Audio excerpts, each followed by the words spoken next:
जय राम श्री राम जय राम जय जय राम। कथा कहूँ तुलसी कृत जथामति अनुसार, आसन लीजय प्रेम से आवो पवन कुमार। सियावर रामचंद्र की जय। नीलाम्बुज श्यामल कोमलांगम सीता समारोपित वामभागम, पाणो महासायक चारु चापम नमामि रामम रघुवंशनाथम। ओम श्री सीतारामचंद्राभ्याम नमः, उमा महेश्वराभ्याम नमः, ओम श्री एकादशमुखी दक्षिणेश्वर धाम सर्गाधिपते नमः। ओम श्री सद्गुरु चरण कमलेभ्यो नमः। श्री राम जय राम। सत्संग क्रम में श्री रामचरितमानस का प्रसंग चल रहा है, जिसमें शंकर जी का पार्वती जी के साथ विवाह हो गया है। तो आगे की कथा है कि शंकर जी और पार्वती जी कैलाश पे निवास कर रहे हैं। परम रम्य गिरिवर कैलासो, सीताराम सीताराम सदा जहाँ शिव उमा निवासो। सीताराम सीताराम।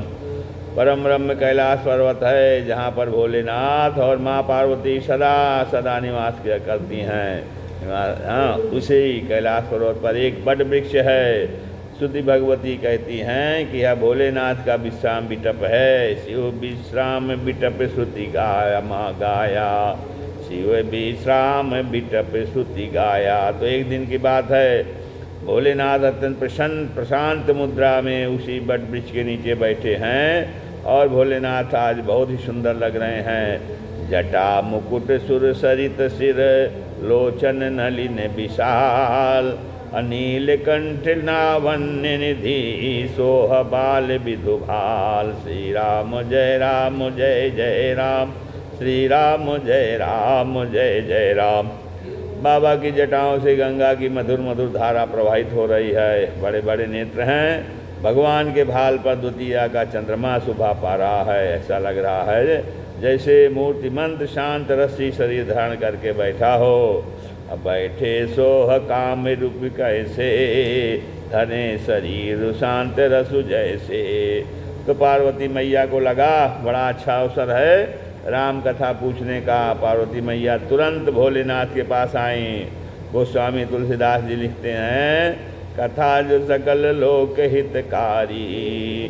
पार्वती जी ने शंकर जी से भोलेनाथ से कहा कि कथा जो सकल लोक हितकारी, सोई पूछन चाह शैल कुमारी। सोई पूछन चाह शैल कुमारी।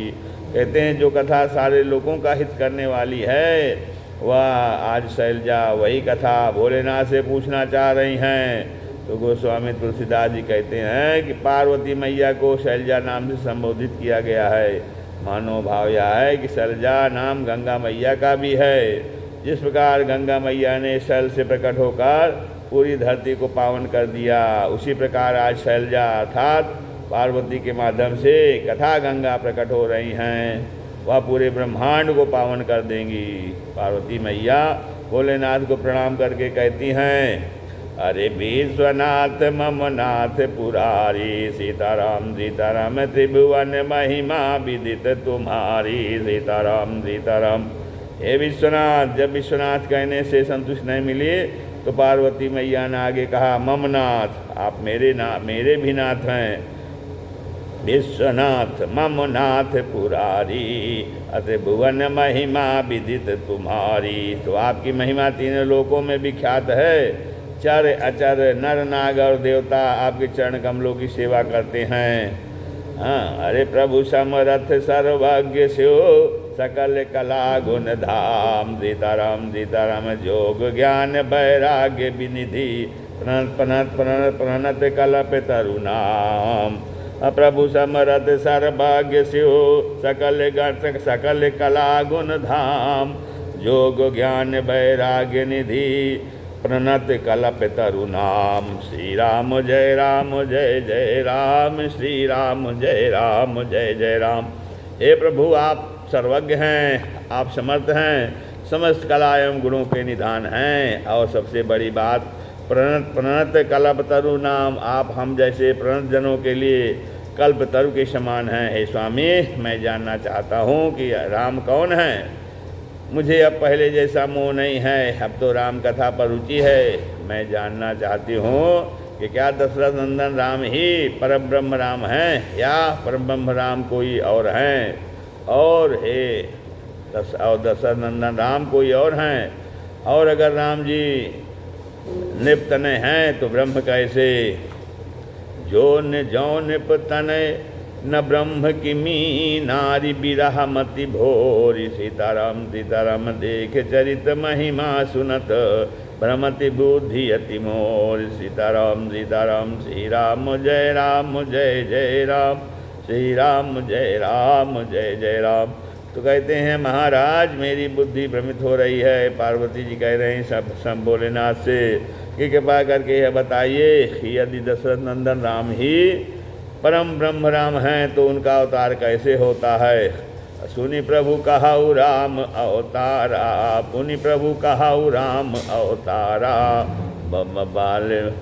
बाल चरित पुनि कहाऊ उदारा, बाल चरित पुनि कहाऊ उदारा। उनका उदार बाल चरित्र सुनाइए। फिर उन्होंने जानकी से कैसे विवाह किया और राम जी का क्या अपराध था जिसे कारण राम जी को राज्य त्यागना पड़ा। तो कहाऊ जथा जानकी विवाही, सीताराम सीताराम राज तजा सो दूषण काही। सीताराम सीताराम बन बज कीन्हे चरित अपारा। सीताराम सीताराम कहाऊ नाथ जिमि रावण मारा। सीताराम सीताराम। तो पार्वती जी ने कहा हे नाथ, उन्होंने वन में रहकर जो अपार चरित्र किए हैं वह सब हमको सुनाइए, तथा जिस तरह से उन्होंने रावण का वध किया वो भी हमें बताइए। बहुरी कहाऊ करुणायतन, अकीन जो अचरज राम। सीताराम सीताराम प्रजा सहित रघुवंश मणि, अकिमि गवने निज धाम। सीताराम सीताराम श्री राम जय जय राम, श्री राम जय जय राम। तो पार्वती जी कहते हैं भोलेनाथ हे कृपा के धाम, और फिर वह सब अद्भुत चरित्र हमको कहिए जो श्री रामचंद्र जी ने किए हैं। वे रघुकुल शिरोमणि प्रजा सहित किस प्रकार अपने धाम को गए। माता पार्वती के सुंदर प्रश्नों को सुना भोलेनाथ ने, और सुन करके अरे ही राम चरित सब आए, अप्रेम पुलक लोचन जल छाए। श्री राम जय जय राम, श्री राम जय जय राम।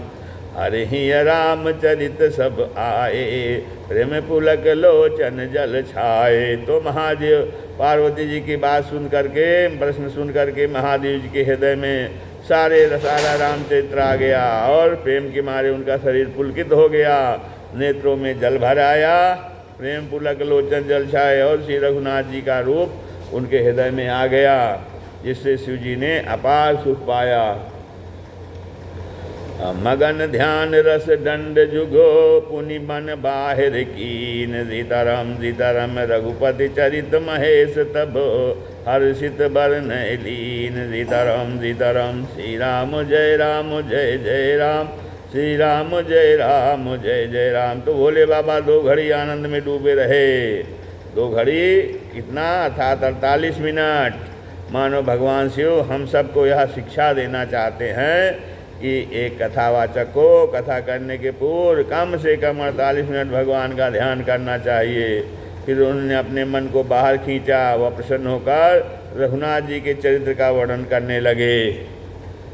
फिर समाधि में भगवान का ध्यान किया, मानो एक संकेत और दिया कि साधु संत ही समाधि लगा लेंगे तो कथा कौन कहेगा। भोले बाबा ने मन को बाहर निकाला और पार्वती मैया से कह रहे हैं कि तुम धन्य हो देवी, तुम्हारे समान मेरा उपकार करने वाला इस संसार में कोई नहीं है। क्योंकि अरे पूछे रघुपति कथा प्रसंगा, सीताराम सीताराम सकल लोक जन पावत, जग पावनी गंगा। सीताराम सीताराम तुम रघुबीर चरण अनुरागी। सीताराम सीताराम कीन्हो प्रश्न जगत हित लागी। सीताराम सीताराम।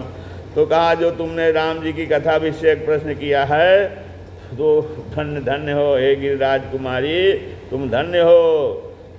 अब इस निष्कर्ष से अब इससे ऐसा निष्कर्ष निकलता है कि जो कथा के प्रेमी होते हैं भोलेनाथ उनसे कितना प्रेम करते हैं। ऐसी बात नहीं है कि भोलेनाथ पार्वती माता से ही प्रेम करते हैं, वे तो उन सब से प्रेम करते हैं जो भी कथा के प्रेमी हैं। तथा जो कथा के प्रेमी हैं वही भगवान को प्रिय हैं। इसीलिए भगवान पार्वती मैया से कहते हैं तुम्हारे समान मेरा उपकारी कोई नहीं है। चलो हम पहले भगवान का ध्यान कर लें, हाँ, फिर जो है आइए हम सब भी भोले बाबा के साथ ध्यान करें। क्या है? अरे बंदाऊँ बाल रूप सोई रामू सीताराम सीताराम, सब सिद्धि सुलभ जपत जिसु नामू सीताराम सीताराम। अरे मंगल भवन अमंगल हारी सीताराम सीताराम, द्रवसो दशरथ अजिर बिहारी सीताराम सीताराम। धन्य धन्य गिरिराज कुमारी सीताराम सीताराम, तुम समान नहीं को उपकारी सीताराम सीताराम। अपूछे पूछे हो रघुपति कथा प्रसंगा सीताराम सीताराम, सकल लोक जग पावनी गंगा सीताराम सीताराम। तो बोलिए शंकर भगवान की जय। भोलेनाथ ने बड़े भाव के साथ मंगलाचरण किया। बंदऊँ बाल रूप सोई रामू सीताराम सीताराम, सब सिद्धि सुलभ सब जपत जिसु नामू सीताराम सीताराम। तो कहते हैं जिसके नाम से जप करने से सारी सिद्धियां सुलभ हो जाती हैं, उन बाल रूप भगवान श्री राम के चरणों में हम सब प्रणाम करते हैं, हम उनका ध्यान करते हैं। भोले बाबा के इष्ट देव हैं बालक राम, और काकभूषण के भी इष्ट देव हैं बालक राम ही हैं। हम सब लोगों को प्रतिदिन कम से कम 5 दोहे श्री रामचरितमानस के पाठ करने चाहिए। जो ऐसा करते हैं उनके जीवन में रामचरित उतरता है, उनके घर में संस्कारों का प्रादुर्भाव होता है। देखिए, केवल सुन लेना बहुत अच्छी बात है भगवान की कथा, किंतु उद्देश्य केवल यही होना चाहिए कि सत्संग की धारा बहती रहे, निरंतर चलती रहे, केवल 9 दिन ना चले। भगवान भोलेनाथ ने एक बहुत सुंदर शब्द कहा सत्संग के लिए। जब गरुण जी काकभूषण जी के पास गए तो गरुण जी उनके पास जाके कहा, महाराज हमें तो बड़ा संदेह हो गया है, इस हमारे संदेह का निराकरण कीजिए। भोले बाबा चाहते तो उनके संदेह का निराकरण कर देते, लेकिन भोलेनाथ ने कहा मैं आपको वहाँ भेजता हूँ जहाँ नित्य सत्संग हो रहा है। अरे नित्य हरि कथा हो तो जहाँ भाई, पठवहूँ तहाँ सुनहु तुम जाई। श्री राम जय जय राम, श्री राम जय जय राम। तो इसका मतलब सत्संग नित्य हो, जैसे हम भोजन करते हैं, शयन करते हैं, समस्त नित्य क्रिया करते हैं, ऐसे ही सत्संग भी हमारे जीवन का अहम हिस्सा होना चाहिए। बात मानिए, हम जीवन का नाना प्रकार के कर्म करते हैं और वो प्रसन्नता हमें मिलती नहीं है, लेकिन भगवान से जुड़ जाएंगे तो धीरे धीरे वही प्रसन्नता हमारी सहजता में परिवर्तित हो जाएगी। सहज प्रसन्न होंगे। लोग कहते हैं महाराज बेटा हमारी बात ही नहीं सुनता मानता। अब बेटा बात कहाँ से माने? आप भी सत्संग में कही गई बात को नहीं मानते हैं। अगर हम नित्य सत्संग करें और तब बेटा बात न माने तब कहना भगवान शिव किसको कथा सुना रहे हैं? अपनी धर्मपत्नी जी को केवल पार्वती मैया सुनती हैं। वहाँ पर राम कथा चल रही है, ये शिव पार्वती संवाद है, जहाँ पर शिव पार्वती के सिवा कोई नहीं है। भगवान शिव बट वृक्ष के नीचे बैठे हैं, माता पार्वती को कथा सुना रहे हैं। राम कथा श्रोताओं की संख्या पर निर्भर थोड़ी न करती है, कथा तो श्रोताओं के भाव पर निर्भर करती है।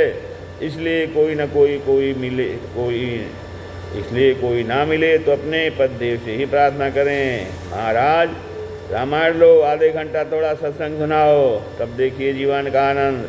थोड़ा तो जीवन में परिश्रम करना ही पड़ता है। भोलेनाथ से पार्वती मैया स्वयं प्रश्न करने आई हैं कि हमें राम कथा सुनाइए, मैं सुनना चाहती हूँ। भोले बाबा को कितनी प्रसन्नता हुई। भोले बाबा ने कहा धन्य हो देवी, तुम्हारे समान संसार में कोई नहीं हो सकता, क्योंकि तुमने राम कथा को पूछा है तो जो सारे जगत का कल्याण करने वाली है। कई बार लोग कहते हैं महाराज जी रामचरितमानस को राष्ट्रीय ग्रंथ घोषित करवा देना चाहिए। हम कहते हैं बहुत अच्छी बात है, लेकिन ये राष्ट्र ग्रंथ नहीं, ये विश्व ग्रंथ है। सारे विश्व की समस्याओं का समाधान इस ग्रंथ में है। जग मंगल गुण ग्राम राम की, दानी मुकुति धन धर्म धाम की। तो मेरा आप सबसे आग्रह है, आप थोड़ा थोड़ा चौपाइयों का अभ्यास बढ़ाइए, फिर आपको कथा सुनने में बड़ा आनंद आएगा। श्री राम जय राम जय जय राम। तो भगवान शिव जी ने मंगलाचरण किया और कहते हैं, हे देवी, बहुत सुंदर तुमने प्रश्न किया है, पर मैं कह रहा हूँ भगवान राम के पास है, तुम्हें ना तो संशय है और ना तो भ्रम है। तुमने तो जगत का कल्याण करने के लिए इतना सुंदर प्रश्न किया है कि कीन्हु प्रश्न जगत हित लागी, कीन्हु प्रश्न जगत हित लागी। तो संसार का हित करना चाहती हैं। पार्वती मैया ने कहा था, बरनहु रघुबर विमल जसु, अश्रुति सिद्धांत बिछोरी। अर्थात वेद का सिद्धांत का निष्कर्ष क्या है? कागभूषण जी महाराज कह रहे हैं, श्रुति सिद्धांत इह उर्गारी, श्रुति सिद्धांत इह उर्गारी। अब राम भजिए सब काज बिसारी, राम भजिए सब काज बिसारी। श्रुति का सिद्धांत क्या है? राम जी का भजन ही करना श्रुति का सिद्धांत है। भगवान भोलेनाथ माता पार्वती के एक एक प्रश्न का उत्तर दे रहे हैं। देवी सगुण और निर्गुण में कोई अंतर नहीं है, भगवान को कह रहे हैं, भोलेनाथ कह रहे हैं कि हे पार्वती देवी, सगुण और निर्गुण में कोई अंतर नहीं है। जो गुण रहित सगुण सोई कैसे, जलुहि में उपल बिलग नहीं जैसे। कहते हैं जो निर्गुण है, जो गुण रहित सगुण सोई कैसे, जो निर्गुण है वही सगुण है। बोले कैसे? जैसे बर्फ से और पानी में, बर्फ में और पानी में कोई भेद नहीं है, ऐसे ही निर्गुण और सगुण में कोई अंतर नहीं है। पानी निर्गुण निराकार है। गंगा मैया का जल देखिए, निर्गुण निराकार है, उसका कोई आकार नहीं, पर उसी जल को जब हम कमंडल में भर कर लाते हैं तब वह जल साकार हो जाता है, क्योंकि कमंडल का आकार उसने ग्रहण किया है। इसी प्रकार भगवान तो निर्गुण निराकार हैं, लेकिन हमारे हृदय का जैसा भाव होता है उसी भाव को पात्र बना करके भगवान साकार रूप बना करके प्रकट हो जाते हैं। श्री राम जय जय राम। जय के हृदय भगति जसि प्रीति, जय के हृदय भगति जसि प्रीति। प्रभु तहाँ प्रगट सदा तेहि रीति, प्रभु तहाँ प्रगट सदा तेहि रीति। तो पानी बर्फ तो बनता है लेकिन आकार नहीं बनाता। आकार तो हमें देना पड़ता है। जैसे पानी को हमने फ्रीजर में रख दिया तो बर्फ़ बन गया कि नहीं, पर आकार तो हमने दिया। लोटे में रख कर रखेंगे तो लोटे का आकार ग्रहण करेगा, ग्लास में भर कर रखोगे तो ग्लास का आकार ग्रहण करेगा। इसी प्रकार भगवान निराकार से साकार तो बनते हैं, लेकिन भावना जैसी हमारी होती है और जैसी हमारी भावना का पात्र होता है, उसी पात्र को आकार बनाकर भगवान उसमें प्रकट हो जाते हैं। तो सगुण और निर्गुण में कोई भेद नहीं है। हरे राम सच्चिदानंद दिनेशा, सीताराम सीताराम तहाँ नहीं तहाँ मोह निशा लवलेशा। सीताराम सीताराम। श्री राम जय जय राम, श्री राम जय जय राम। तो भगवान शिव समझाते हुए कहते हैं कि देवी, राम सच्चिदानंद सूर्य हैं, वहाँ मोह रूपी राधि का कोई प्रश्न ही नहीं है। हरस विषाद ज्ञान अज्ञाना, जीव धर्म अहमिति अभिमाना। तो हर्ष विषाद ज्ञान अज्ञान अस्मिता अहंकार जीव के धर्म हैं। राम ब्रह्म व्यापक जग जाना, परमानंद परेश पुराना। सीताराम सीताराम। राम तो परम ब्रह्म हैं, परम पुरुष हैं, पुरुष प्रसिद्ध प्रकाश निधि, प्रगट परावरनाथ। सीताराम सीताराम। रघुकुल मणि मम स्वामी सोई, कही शिवनाय उमात। सीताराम सीताराम। श्री राम जय जय राम, श्री राम जय जय राम। वहीं भगवान श्री राम परब्रह्म परमात्मा हैं। अज जगत प्रकाश प्रकाशक रामू। सीताराम सीताराम। मायाधीश ज्ञान गुण धामू। सीताराम सीताराम।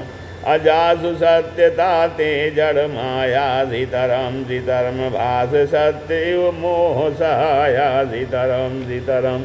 श्री राम जय राम श्री राम जय जय राम। अजहि इमि गावहि वेद बुधो अजाहि धरहि मुनि ध्यान सीतरम सीतरम। सोई दशरथ सुत भगत हित अकौशलपति भगवान सीतरम सीतरम। श्री राम जय राम श्री राम जय जय राम। तो माया जिनके अधीन है वही पर ब्रह्म परमात्मा हैं। और क्या है? अरे बिनु पद चलई सुनई बिनु काना सीतरम सीतरम। कर बिनु करम करई विधि नाना सीतरम सीतरम। आनन रहित सकल रस भोगी सीतरम सीतरम। बिनु बानी भगता बड़ जोगी सीतरम सीतरम। अस सब भांति अलौकिक करनी सीतरम सीतरम। महिमा जासु जाई नहीं बरनी सीतरम सीतरम। तो कहते हैं परमात्मा कैसे हैं? जो बिनु पद चलई सुनई बिन का, जो बिना मुख के खाते हैं, बिना पैर के चलते हैं और बिना कान के सुनते हैं और बिना तन स्पर्श करते हैं, बिना तन के बिना शरीर के स्पर्श करते हैं, बिना नेत्र के देखते हैं। जो परम ब्रह्म परमात्मा ही वो परम ब्रह्म परमात्मा श्री राम ही हैं। और अंत में यह कह दिया कि काशी मरत जंतु अवलोकी सीतरम सीतरम। जासु नाम बल करो बिसोकी सीतरम सीतरम। सोई प्रभु मोर चराचर स्वामी सीतरम सीतरम। रघुबर सब उर अंतर जामी सीतरम सीतरम। तो काशी में मरने वाले लोगों को जिनकी कृपा से मैं मोक्ष प्रदान करता हूँ, शंकर जी कह रहे हैं वही मेरे प्रभु परब्रह्म परमात्मा श्री राम हैं। इतने सुंदर वाक्यों से जब समझाया तब मुनि शिव के भ्रम भंजन बचना सीतरम सीतरम। मिट गए सब कुतरक कह रचना सीतरम सीतरम। तो पार्वती माता का सारा भ्रम समाप्त हो गया और राम जी के चरण कमलों में प्रेम हो गया। पार्वती मैया ने कहा बस बस भोलेनाथ, अब तो मेरा सारा संदेश समाप्त हो गया है, अब केवल राम कथा सुनना चाहती हूँ। प्रथम जो मैं पूछा सोई कहूँ सीतरम सीतरम। कहते हैं जो मैंने पहले पूछा है अब आप केवल हमें रामचरित्र सुनाइए। बस भोलेनाथ प्रसन्न हो गए। भोलेनाथ कहते हैं देवी पहले मैं भगवान के अवतार लेने का कारण सुनाता हूँ। वैसे तो भगवान के अवतार के अनेक कारण हैं, कोई ये नहीं कह सकता कि भगवान इसी कारण से अवतार लेंगे, लेकिन फिर भी मैं दो चार कारण बखान कर सुनाता हूँ, ध्यानपूर्वक सुनो। पहला जो है जय विजय को संतकादिकों का श्राप है। दूसरा देवी वृंदा का नारायण को श्राप है। तीसरा कारण नारद जी का भगवान नारायण को श्राप है। तो गोस्वामी जी को लगा आनंद नहीं आ रहा है, क्या केवल श्राप से भगवान प्रकट होते हैं? बोले नहीं, तपस्या से भी भगवान प्रकट होते हैं। तो चौथा कारण सुनाया मनुष्य रूपा के कठोर तपस्या का। और इस कारण से गोस्वामी जी का बड़ा अनुराग है। आज जब मानस पढ़ देंगे तो देखते हैं कि भगवान भोलेनाथ जी कहते हैं देवी सावधान होकर सुनो, अब मैं तुमको वो कारण सुनाता हूँ जिसके लिए परब्रह्म परमात्मा मानव शरीर धारण करके आए। क्योंकि इस कारण से मेरा अत्यधिक लगाव है, वो इसलिए कि क्योंकि ये तपस्या से प्रभु का प्रकट हुआ है। बाकी जो कुछ कारण गिनाए हैं उसमें प्रभु का अवतार श्राप से हुआ है। प्रताप भान को ब्राह्मणों का श्राप। तो भगवान शिव कहते हैं देवी एक बार तो तुम्हारे गुरुदेव ने ही भगवान विष्णु को श्राप दे दिया था। पार्वती मैया अब चकित हो गई। गिरिजा चकित भई सुनि बानी कारण कौन श्राप मुनि दीना। तो विस्तार से बताओ महाराजा कि भगवान से क्या अपराध हो गया कि मेरे गुरुदेव ने श्राप दे दिया। अब भगवान से क्या अपराध हो सकता है? लेकिन पार्वती मैया के हृदय में गुरु के प्रति भावना इतनी प्रबल है कि वह भगवान में अपराध तो देख सकती हैं लेकिन गुरु में अपराध नहीं देख सकती। अरे का अपराध रमापति कीन्हा। यह प्रसंग मुझे विस्तार से सुनाइए। भोलेनाथ हम सुनना चाहते हैं। भोले बाबा को हंसी आ गई। और भोले बाबा कहने लगे हाँ, बोले बिहस महेश, तब मुस्कुराते भोलेनाथ ने कहा, हे देवी, इस जगत में न कोई ज्ञानी है और न कोई मूर्ख। भगवान जी क्षण जिसको जैसा जानते हैं, जैसा बनाते हैं, वह वैसा ही व्यवहार करता है। पार्वती मैया ने कहा, नहीं नहीं भोलेनाथ, मैं विस्तार से सुनूंगी कि आखिर क्यों मेरे गुरुदेव ने श्राप दिया। अब पार्वती मैया जब कह रही हैं विस्तार सुनाइए, तो इन लोगों को भी विस्तार से चर्चा करनी पड़ेगी। इसलिए हम जब भी राम कथा सुनते हैं, यह नारद मुँह का प्रसंग विस्तार से कहते हैं, क्योंकि पार्वती मैया की इच्छा है कि विस्तार से सुनाइए हमारे, आखिर हमारे गुरु ने क्यों श्राप दिया, क्या अपराध हुआ भगवान नारायण से। शिव जी कहते हैं, तो ध्यान से सुनो देवी, हिमालय का सुंदर रमणीक स्थान है, वहीं पर एक बड़ा सुंदर आश्रम है। उसी आश्रम में नारद जी बैठे हैं और समीप में गंगा मैया भी बह रही हैं। बा समीप सुरसरी सुहावनी। तो आश्रम बड़े सुंदर वृक्ष एवं फूलों से आज से घिरा हुआ था। एक तो वैसे हिमालय का क्या कहना, उस पर गंगा मैया प्रवाहित हो रही हैं। गंगा मैया का अगर दर्शन रहा हो, यह देखकर नारद जी ने सोचा कि इसे सुंदर भगवान का ध्यान करने के लिए स्थान हो ही नहीं सकता। तो जिसका जैसा भाव होता है वह उसी प्रकार का कार्य करता है। नारद जी संत थे, नारद जी को लगा कि भजन करना चाहिए। तो अगर कोई फूल का व्यापारी होता है और अगर वह फूल की बगिया में चला जाए, तो जितने फूल बगिया में लगे होंगे उन सबको तोड़ने का भाव उसके मन में चलने लगता है, और व्यक्ति का जैसा भाव होता है वह वैसा ही कार्य करता है, और भाव के ऊपर ही सब निर्भर होता है। जो नारद जी को प्रकृति देख कर लगा कि यहाँ भगवान का भजन करना चाहिए, और नारद जी वैसे ही वहाँ समाधि लगा कर बैठ गए। सुमिरत हरि ही श्राप सुमिरत हरि ही श्राप गति बाधी।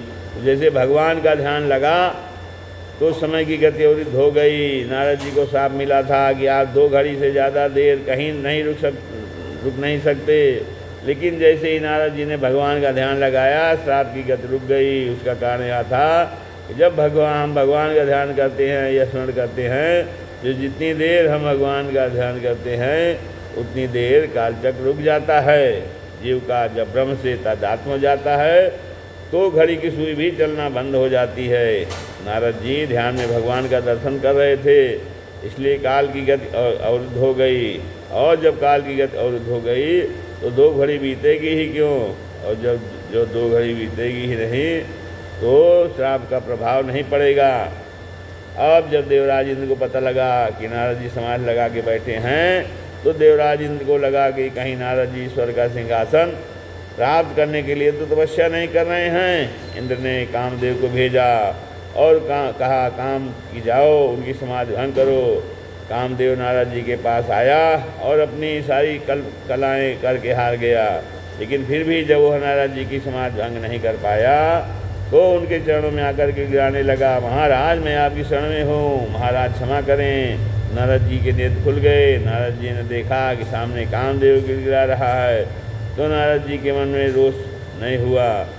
भयो न नारद मन कछरोसा। बाद में नारद जी के थोड़े वचन मीठे कहने लगे। कामदेव ने बड़े मीठे, नारद जी कामदेव से बड़े मीठे वचन कहने लगे। क्या कहे? नारद जी ने कहा, अरे भाई कामदेव, डरने की कोई बात नहीं है, हम कोई क्रोधी महात्मा थोड़ी हैं, हम तुमको साथ नहीं देंगे। कामदेव तुरंत मौका पा गए और नारद जी की प्रशंसा करने लगा। कामदेव ने कहा, महाराज एक से एक योग देखे पर आपके जैसा महात्मा पहली बार देख रहे हैं। लगा प्रशंसा करने लगा कि आपने तो काम को जीत लिया, क्रोध को जीत लिया, और आपने तो लोभ को भी जीत लिया है। महाराज आप तो भगवान के समान हो गए। महाराज आपके समान इस लोक में कोई भी नहीं है, क्योंकि संसार में जो प्रबल शत्रु हैं उन सभी को आपने जीत लिया है। भगवान राम ने लक्ष्मण जी से कहा है, तात 3 अति प्रबल खल काम क्रोध अरु लोभो। धन्य महाराज, आपने तो तीनों शत्रुओं को जीत लिया। क्या कहना आपका? कामदेव के मुख से अपनी प्रशंसा सुनकर नारद जी को अभिमान आ गया। इसलिए हमें बड़े सावधान होने की आवश्यकता है। जब कोई प्रशंसा करे तो प्रशंसा को अपना नहीं समझना चाहिए। चित्रकूट का परम पावन प्रसंग है। भगवान भरत जी की प्रशंसा कर रहे थे। सोचो संसारी व्यक्ति प्रशंसा करें तो अभिमान हो ही जाता है, जबकि संसारी व्यक्ति के हृदय में कोई कपट भी हो सकता है, लेकिन जब परब्रह्म प्रशंसा करेंगे तो उनकी प्रशंसा में कपट और झूठ की कोई संभावना नहीं है। भगवान श्री राम भरत जी की प्रशंसा कर रहे हैं। भरत, मैं सत्य कहता हूँ, धरती तुम्हारे बल पर ही रखी हुई है। भरत भूमि रह राउर राखी, यदि आपका जन्म हुआ होता धर्म की धुरी को कौन धारण करता। धन्य हुआ।